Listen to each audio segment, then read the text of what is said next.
उत्तर प्रदेश की अमेठी लोकसभा सीट से पूर्व सांसद और बीजेपी नेता स्मृति ईरानी ने लोकसभा में नेता विपक्ष राहुल गांधी को लेकर बड़ा बयान दिया है।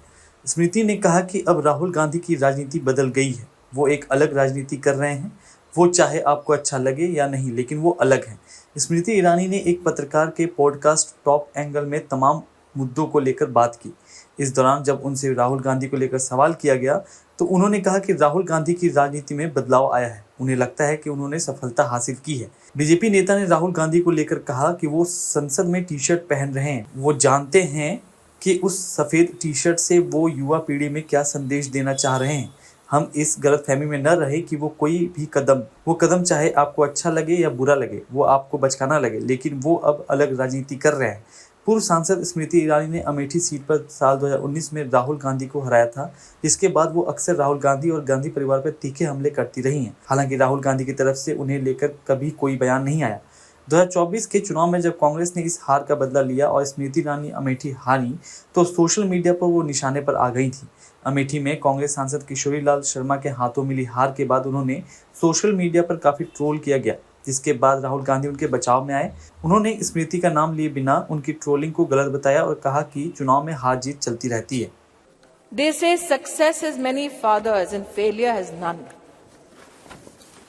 और इसीलिए कल जब ये प्रस्ताव सदन में आया तो कुछ लोगों ने कहा हमारा बिल है, कुछ लोगों ने कहा हमने चिट्ठी लिखी, कुछ लोगों ने कहा कि ये पूरा का पूरा संवैधानिक निर्माण हमारा था।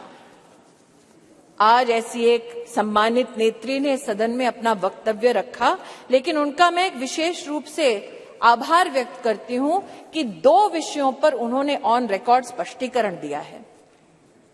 हमको बार बार बतलाया जाता कि एक विशेष परिवार ने 73rd, 74th amendment to the constitution पारित करवाया। आज मैं आभार वंदन करती हूं कि पहली बार स्पष्टता हुई इस सदन में उनके द्वारा कि ये पुण्य काम पीवी नरसिम्हा राव जी ने किया, जिनके मरणोपरांत उनके ही पार्टी के हेडक्वार्टर में उनको नमन करने का मौका नहीं दिया गया। दूसरा, ये कथन कि अभी क्यों नहीं और ये वक्त हमारा बिल है तो अभी करिए। तो महोदय, ये उस बिल की प्रति है जिनको वो हमारा कहते हैं। उसमें अगर आप दूसरे पृष्ठ पे 2B और 3B पढ़ें, और ये वो है जो कांग्रेस पार्टी कहती है यूपीए की सरकार में राज्यसभा में पारित हुआ और फिर लोकसभा में प्रस्तुत हुआ। अगर आप इस पृष्ठ पर ये दोनों छंद पढ़ें तो यूपीए, जिसकी अध्यक्षा श्रीमती सोनिया गांधी हैं, उन्होंने कहा है no seat shall be reserved for women belonging to scheduled caste, scheduled tribes in the 3rd general elections।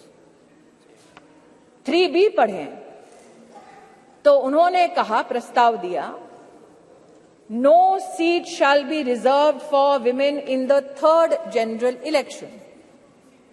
अर्थात आज की सरकार जब यह अधिनियम लागू होगा तब के बाद 15 वर्षों तक महिलाओं को रिजर्वेशन गारंटी करती है, मोदी की गारंटी है। लेकिन अगर कांग्रेस पार्टी का प्रस्ताव आप पढ़ें तो उनका प्रस्ताव ये था 2B और 3B में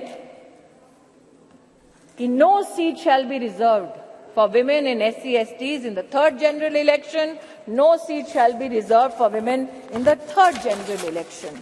कांग्रेस का प्रस्ताव था कि 10 साल औरतें मेहनत करें, लेकिन 15वें साल में आपका अधिकार आपसे छीना जाएगा। आज मैं अभिनंदन करती हूं प्रधानमंत्री जी का, हमारे न्याय मंत्री का, जिन्होंने कांग्रेस की इस अभिलाषा को निराश किया।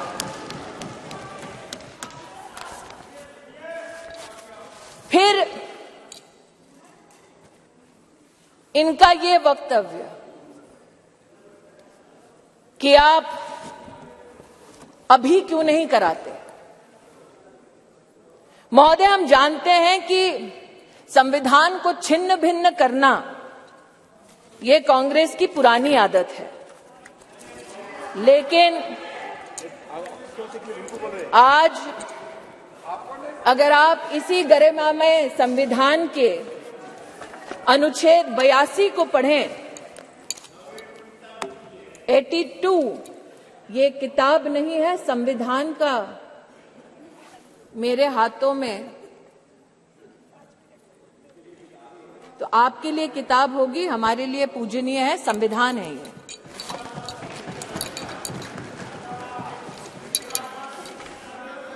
आर्टिकल 82 और आपकी अनुमति से पढ़ना चाहती हूं।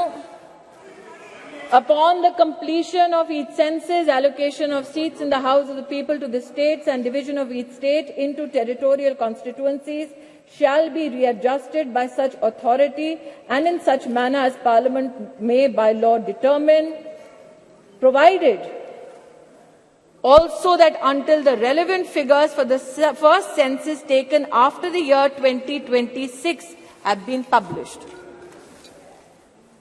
तो क्या ये विपक्ष के नेताओं का मत है कि जो संवैधानिक प्रक्रिया इंगित है संविधान में, उसकी अवहेलना हो? Should we not abide by the Constitution?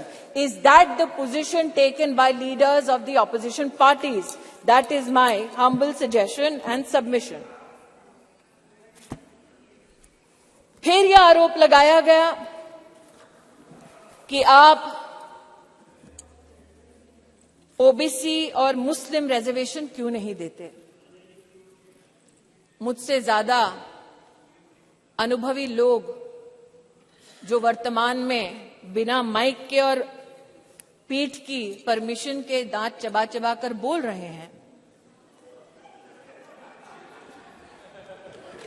उनको शायद इस बात का आभास नहीं कि संविधान में धर्म के आधार पर आरक्षण वर्जित है।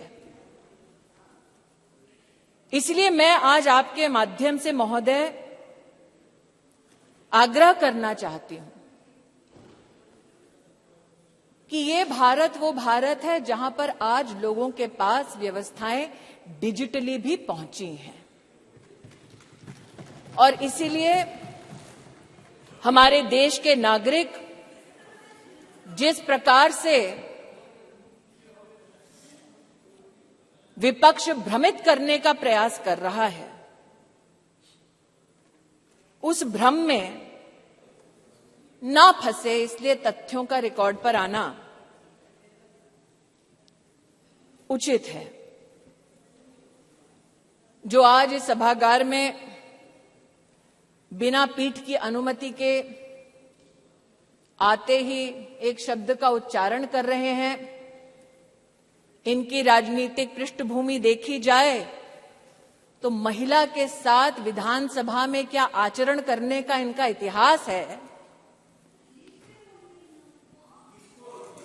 ऐसे लोग आज महिला की मर्यादा पर टिप्पणी ना करें तो इस सदन की शोभा बढ़ेगी। और आप हमसे जुड़े रहने के लिए सब्सक्राइब करें YouTube पर, फॉलो करें Twitter पर और लाइक करें Facebook पर। और ज्यादा जानकारी के लिए आपको टाइप करना होगा सिर्फ न्यूज़ नशा।